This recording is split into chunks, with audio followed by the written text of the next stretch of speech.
You're listening to the Entrepreneur's Agony podcast, keeping it real, telling the story like it is, because there are no mistakes that somebody else hasn't already made.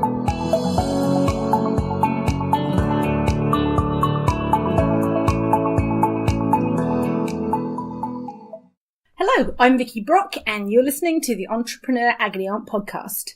Joining me this week is Alison Grieve, founder and CEO of G-Hold, a multi-purpose ergonomic handhold that can be placed onto any type of tablet or reader, big or small. Alison first developed patented hand-holding technology for the food services industry after witnessing a spectacular accident involving a tray toppling over at an important function. A roller coaster journey and lots of persistence later, she has an exclusive deal with Amazon and Microsoft Surface and is selling on QVC and Home Shopping Network. So thank you very much for having me. It's very wonderful to come here and podcast with you. Thank you. This is going to be fun. So I'm going to keep it to one question this week, and it is from a lucky UK-based CEO who's receiving inbound sales inquiries from all over the world, including US, Germany, UAE, India, and beyond. And they ask, for our business to make the most of its market opportunity, we have to internationalize. And fast, in my opinion. We're getting inbound overseas inquiries with minimal marketing effort, and so far have accepted all the orders that we can practically service entirely from the UK. Though that has meant long nights and early starts for my team and a seriously eroded margin. I think we have to internationalise now or face being copied or losing our niche. We could sell internationally and produce here, but the logistics is quite complex and the cost of Brexit means uncertainty is high. Or we could subcontract and produce closer to the markets, but then I'll need multiple local managers on the ground and local sales support. I'm getting a lot of conflicting advice and would love to hear from somebody who's been there and done it. Well, dear listeners, do not say I don't give you what you ask for. Welcome to the podcast, Alison. Thank you. So before we start dispensing, or you just start dispensing wise advice, I read a wonderful quote from you while I was doing my homework before I came, where you described your journey as an entrepreneur as a tightrope walk along a roller coaster track, all taking place on Groundhog Day, with short rests on hot coals between a rock and a hard place. Which is the best quote, and I wish I'd come up with that. So perhaps we could start with a potted history of what you mean by that and where you are now, where you've been. Yeah, so the journey has been a long one, over 8 years. Initially, as you mentioned, starting with Safe Tray, which was a black food service tray commonly used to serve food and drink in the hospitality industry. But ours had a secret device underneath it to help users to be able to hold the tray without it toppling over, creating these embarrassing accidents. So we launched Safe Tray in 2010 and it achieved a lot of international traction. And we initially produced in China and then moved production to Scotland and achieved a $500,000 licensing deal for that product based on the strength of its IP, its patent. We then came up with the idea for G-Hold when I did a lot of traveling for Safe Tray and found my tablet really convenient, but a little bit awkward to hold. So G-Hold was set up initially actually to license to a potential big brother within that industry, but we quickly realized that by creating a universal retrofittable device, we would call it, we were able to achieve the margins that we were looking for and be able to partner with these big brothers by actually producing the product ourselves rather than having to license its IP. So that is the story in a snapshot of Safe Tray and G-Hold. So tell us a little bit about some of the brands that I know you just had kind of like a super exciting launch. So tell us about some of the brands. Yes, so doing? The latest launch is with Amazon. We've created a G-Hold specifically for Amazon, so that the device can be fitted onto their cases as well as onto their Fires themselves. Actually, the product is universal, so it will work on any flat-backed, device or case. But we initially started working with a particular type of attachment, a Velcro, a low-profile Velcro material, which doesn't look or feel like Velcro, but it's incredibly powerful. And it comes from Velcro, the brand itself, which is very exciting to me because Velcro has always been my favorite invention. So to have accreditation from Velcro, which is still a private company actually, over in the US as brand ambassadors is very exciting. And it's enabled us to work on devices like the Microsoft Surface unit, which has a kickback stand. So you want to be able to move your holder around so that you can access the stand in the back. So that's how that came about. And it means that every time someone buys a Fire, they're able to, they'll see in their shopping cart G-Hold as an option to add on to their purchase. So huge opportunity. And you've made over the last couple of years, really significant increases in the number of units that you're shifting. Yeah, we have grown in terms of turnover and also in terms of the level of partnerships achieved. We are the only holder approved for the Design for Microsoft Surface program, which puts us in touch with all of their customers and on the Microsoft store in the UK. And of course, this thing with Amazon, but also throughout education and some of our focuses in terms of the end users using tablets day in, day out, that has also increased in awareness. And we have a great team of educators who are dancing and singing the G-Hold message around the world, which is just hugely gratifying to know that your product is actually being used in a helpful environment, which I think is the dream of any inventor. And how's that working? So, you talk about them as educators. Are they like your corporate partners? Are they your customers? Are they employees or a mix of all of them? How are you managing it? Because you're based here in Scotland, in Edinburgh, but you're selling all over the world. I would call that the power of the partnerships. So there are many educators that go above and beyond their everyday roles as teachers. Or educators in other environments who will sign up to certain programs put on by Microsoft. For example, they have Microsoft expert partners who will learn about all of the software available through Microsoft and channeled through the devices themselves. So Microsoft Surface has made great gains in terms of the offerings that they offer from not only a hardware perspective, but a software perspective as well. So software pieces like OneNote are now used by teachers to be able to share information with their pupils, from their pupils, and really bring education to life in a way that's never been possible before. And Apple has an Apple Distinguished Educator program that has an army of educators, teachers, and lecturers who use Apple devices to be able to what they call ditch the desk, make mobile more mobile and make education more mobile instead of people sitting behind a desk and just listening to a teacher and writing notes. They're actually being able to collaborate a lot more with classmates and so on. So that's what's happening in education, and it's also replicated across industry with more mobile workforces and a more greater collaborative approach to working. So it seems, from viewing it at this moment in time, I don't know if it feels like this, but it seems like this has been a clear, inevitable, planned out strategy. We're going to pick these brands and we're going to do it this way. Having been a CEO myself, and had board meetings and conflict and stress around how do we internationalize this? Are we ready? Are we not ready? Are we going to do it? Are we not going to do it? I suspect the truth is something more complex. Has it taken several strategies and several approaches to find this one that's worked, and how have you gone about it? Absolutely. I call it, kicking the tires on different markets and different channels to identify who your winning horses will be.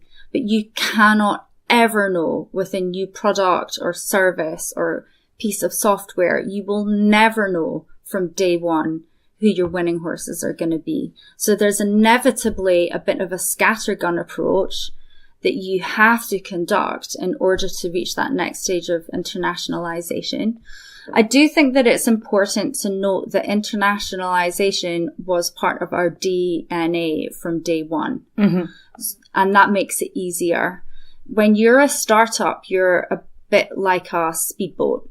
So whilst in stormy waters, you're more vulnerable, you're also able to turn direction more quickly than if you're an oil tanker of an established company. So if you're an established company and you're looking to internationalize, you really have to think more like a startup because you're effectively starting up in new geographies. Whereas because we did it from day one, it was just a startup and it didn't really matter where we were. And were you servicing multiple geographies from almost day one? Yeah. And again, that's why the question that was asked is actually quite interesting because it's not just a straight yes or no answer. With SafeTray, we had to operate across several geographies from day one because it was a single SKU, a single product that had relevance in a very specific industry for a single use. Yep. And as a result, we weren't able to, I think you have to hedge your risk a lot as a startup. And if you have a limited market in one geography, you simply have to be operating across several geographies. Absolutely. And although my company was software, not a specific product, I mean, we were targeting the top 100 retailers in any geography. Yes. So had we gone entirely UK only in our mindset, we'd have run out really. Even if we'd got like a 30% conversion rate, we'd have run out of customers within 2 years. Yes, exactly. So it's a straight financial forecast about what is the macro in this situation, what is the fully identifiable market for this product, and will it be saturated really quickly if it's just one geography like the UK? And it's also understanding different cultures. So the culture of tipping and table service is not so high in the UK as it is, say, in the US. So that also played into it. And then the third element to SafeTray is a kind of a cultural attitude towards new products. So whilst in Scotland, for example, when people looked at SafeTray, I swear about 1 in 3 people at a trade show or at an event would say, but that's cheating. That's cheating. Whereas in America, people are like, great idea. That makes things much easier. So there's a kind of a cultural attitude towards innovations that definitely differs between geographies. Yeah. But with G-Hold, we knew that there are 1 billion tablets in the world, 1 billion tablets that have been shipped over the past 6 or so years.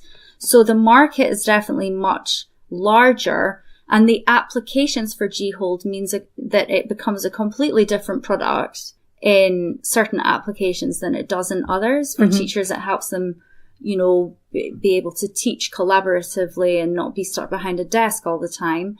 For mobile workers, it means that they're swapping their clipboards or, notebooks for tablets. And so they're using it as a sales presentation tool and a way to work on the move. So having lots of different channels means that you can actually limit your geographies a lot more. So we really, really focused on the US market, but various channels within it as a starting point for G-Hold.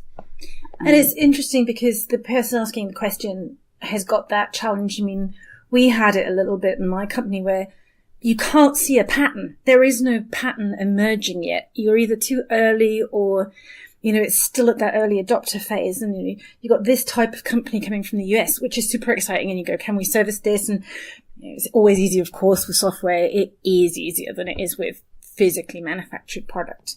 But we can do this one. And then India is like, yes, this is completely different. We can do this.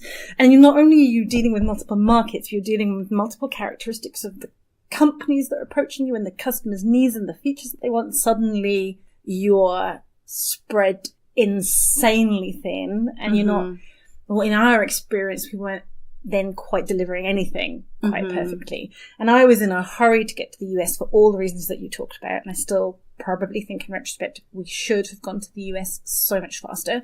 And we did a specking trip and just felt incredibly possible to me, especially the West Coast, because everybody got technology. The retailers were pretty innovative. I had a list of 10 names that were up for trying something. And then I felt like the brakes were put on me. This is, slow down and have a plan and have a strategy and understand where we're going to do this. And I'm not patient enough for any of that stuff. But is that kind of what you learnt between one business and the next?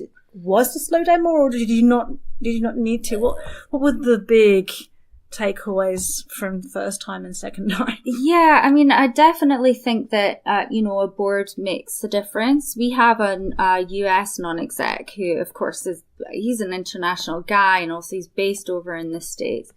I always had a lot of friends and, stateside friends, which helps to have people on the ground as well. And even just so far as people being able to do a little bit of reconnaissance, and check out certain trade shows without you physically having to fly over there. But I think the fact that our first big run of safe trays that had come through good off the production line, we split that stock between the US and the UK, and it was the best decision I ever made, because if you ask investors, should we go to the States? There's going to be hesitancy because there's risk aversion. Yep. And especially coming from a time where exporting to the US was a risky proposition, then the answer will probably be no. The computer says no. Yep. The risk seems too high. Whereas we took that action immediately and we'd already taken sales in the US before we took investment. And so it was crucial to the success of us as a company, and also implanting that internationalization from day one. Yeah. Whereas I listened to, responded to, and followed the advice. It's like, you've got to validate it here before you go rushing off to other markets. In retrospect, it was the wrong way around. I should have been validating it in the US, because actually, for all sorts of reasons in terms of what we were doing, it was the market that made more sense. It was one of the places where we kept getting inbound interest. When you say that you split the stock, did you ship en masse half that stock over and then start deploying from there? So you kind of like a hub and spoke approach. Exactly. I mean, there are fantastic logistics companies that will act as your importer, and then you have stock sitting there ready to sell. And then it's just a question of taxation. I mean, taxation will always be complex, but, people forget that taxation within the States is complex for people within the States. Whereas actually, if you have a great importer, then you're only talking about customs charges. Another great thing to note there with G-Hold, for example, is we have huge amounts of volume moving through HSN, the home shopping network over there. They sell G-Holds on every single tablet that they sell on the home shopping network. Wow. So it's like an upsell item. It doesn't have a lot of airtime. It doesn't need it because it's basically an attachment. It's all about attachment rates. So, and they must love that, because it pushes the average order value up, and it's a nice add-on, and it fits with that whole selling model of, and would you like an X with that? Exactly. Yeah. And it's easy for us. But what we did in order to simplify that process was we ship what's called DDP. It's an an export term, which means that we cover all the taxation as well as the shipping. And it means that for them as receivers, they're not worrying about all of that add-on stuff. So some might look at that and think, oh, well, that's really taking away from your margin. But when you look at volume, and often I'll come up with debates and people will look at margin and is this the right percentage or is that the right percentage? But at the end of the day, you have to look at a product like this and think it needs to have cash and volume. My strategy has all been about cash and volume. And if you can get good customers that pay up front, and there is not a silly margin there, of course, but if the margin is there, and the volume is there, then obviously it doesn't really matter what the percentage margin is. It's how much profit are you making per unit and how many units are you selling. I suspect, I don't actually know the person that's asked this question, and so I don't know precisely what business they're in, but I suspect behind that thing where they feel that the logistics are complex and costly and they're thinking about moving the production, I wonder if they're not fulfilling in dribs and drabs, you know, a bit here and a bit there, as opposed to, like you did, split the stock, actually move it all across, take one big hit and then deploy with having a fulfillment partner rather than a manufacturing partner might be a better option for them. It's difficult. You know, it sounds like at the stage that they're at, it's good to have some kind of high profile wins, even if it's like a box going over to UAE or a box going to America. At least it is some validation within that local market. But I would say that, again, it's difficult not knowing what the product is. I didn't want to stalk them too much. Yes, of course. And there's a few component parts. So I'll kind of break it down, actually. For example, they talk about should we get first mover advantage, basically. Should we move forward like right now because otherwise we might be copied? There's quite a big element of, do you have patent protection?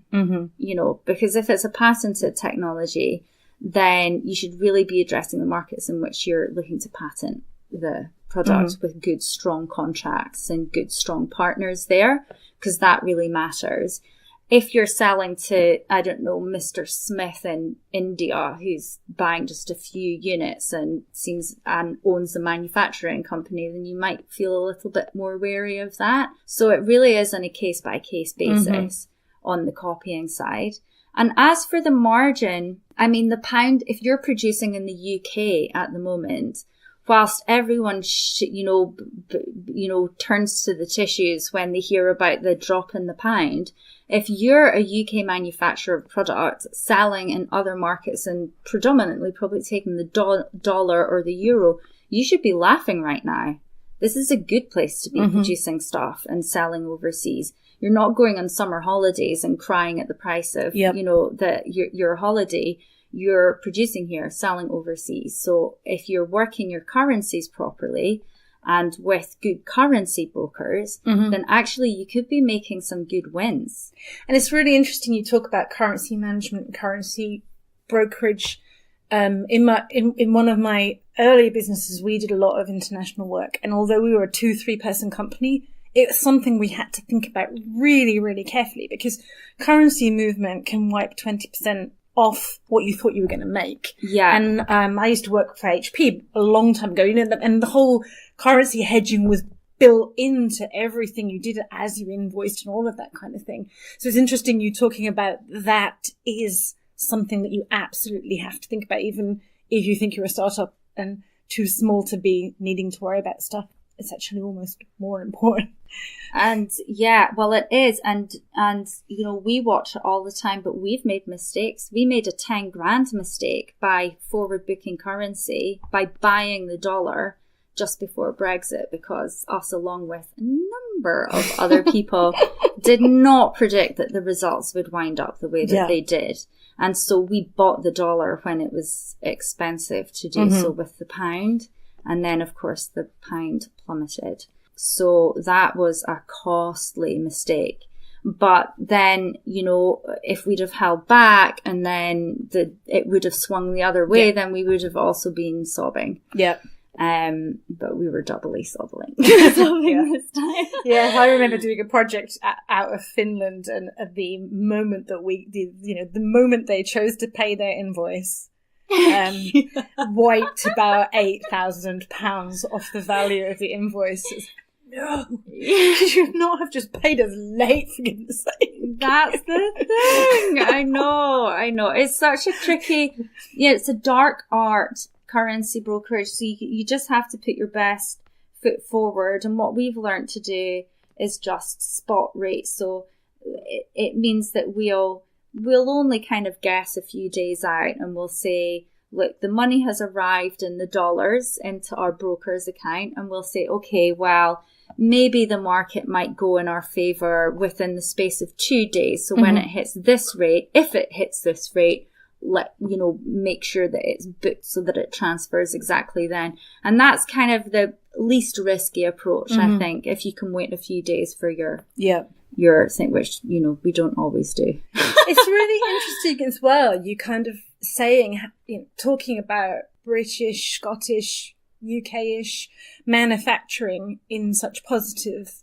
terms, because often in terms of the press, you kind of hear this as a dead, inefficient, incapable of scaling thing. But actually, in your terms, it sounds like it's deeply competitive and an advantage, not a disadvantage. And perhaps the person asking the question is thinking a little, not understanding the value of that as they're starting to think about offshoring their production, because that feels like a huge risk to me. Yeah, I mean, I understand why, and certainly traditionally, especially for, we're a plastic product, which actually I'm proud of. I know that plastic has become deeply uncool, but plastic is, it's about who it's put into the hands of. I used to work in a plastic bottle factory, checking domestos bottles for oil spots and making cool sunglasses and bikinis from molten plastic bottles. So with you on the plastics front, it's cool. So, plastics, if you put a lot of care and effort into your product and you intend it to last for longer than the device to which it's going to be attached, then it's a good use of resources, especially if you're manufacturing locally. I would say that a lot of people bought into the myth that manufacturing in the UK would be more expensive than manufacturing in China or another market. But when you factor in the fact that for a brand new product, it's not like we're buying something off Alibaba and then sticking a brand name on it and then selling it as a Me Too product in the market, in which case, yeah, definitely we'd go to China where they pile them high and sell them cheap. But this is a new product and a new way of doing things, and it's taken a lot of technical work and validation and optimization to bring it to the level that it is. I'd like to say it takes a lot of hard work to make a product look this simple. But certainly by being so involved in the production of the product, we've seen where bottlenecks appear. And we've seen where there are ways of optimizing the production line by focusing on sensible ways of assembling it, by manufacturing it.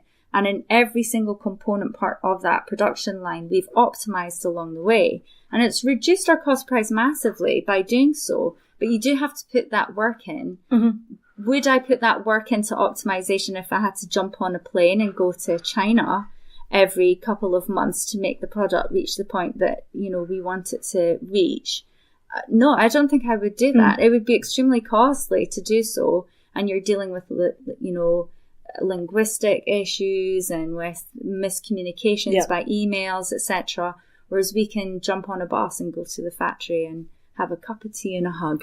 And presumably there's a degree of loyalty, integrity, and that's a long-term relationship partnership in the way that you talk about your brand partnerships as well. Absolutely. Relationships are so key, both for selling, people think about their customer relationships, which are vital, but also your supplier relationships are vital if you want to have a hardware company, because hardware is hard.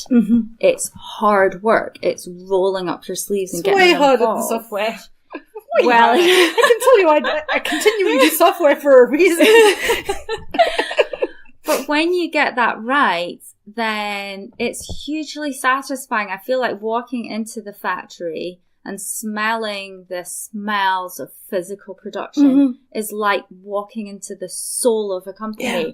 And it makes me feel good. It's why I wanted to have a software company. I dabbled with basic programming on the Sinclair Spectrum when I was a child. I was an Acorn Electron guy. So, I do have a love and appreciation of software, but this kind of real thrill for me comes from I'm a tactile person. So feeling and seeing these products and product It parts. was so fabulous when we first met a few months ago at that breakfast on Women's Day, and you were like handed us all that special edition Women's Day product. It was like, I was really kind of a little bit jealous. It's like, you have a thing. You have a thing you can touch.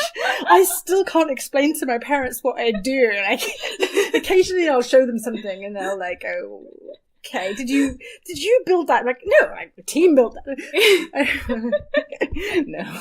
Whereas if I could just give them a thing, I think they would be so much happier. Well, I like to say that the Internet of Things relies on the Internet and the things, and so we contribute to the things. Fantastic. And we hold the Internet in our hands, so. So I'm so conscious, you have had a mad, busy day, week, year.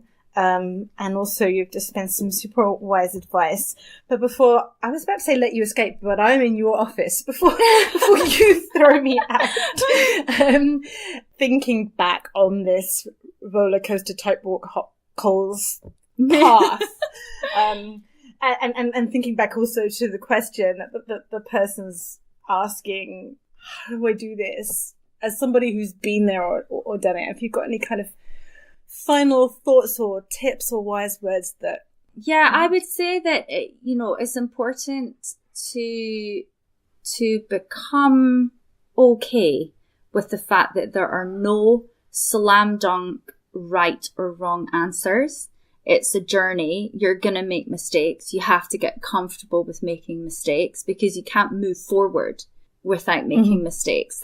You say at the beginning of your podcast, there are no mistakes that people haven't, made before. I would say that we have come up with some new ones, potentially. Oh, congratulations. Are you able to tell us about them?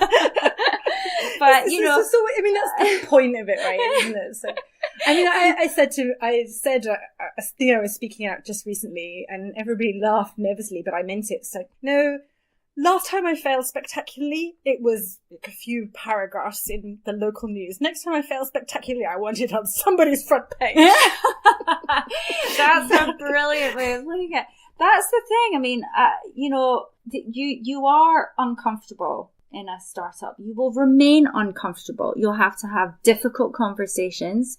You'll have to make difficult decisions. Life won't be black and white, but you have to become emotionally resilient to all of that roller coaster journey because I don't know, you read about the success stories of companies, but all of the brands that I know and love and have had the great pleasure of meeting over the years, from McSween's to Innocent Gun, they all have battle scars to talk about.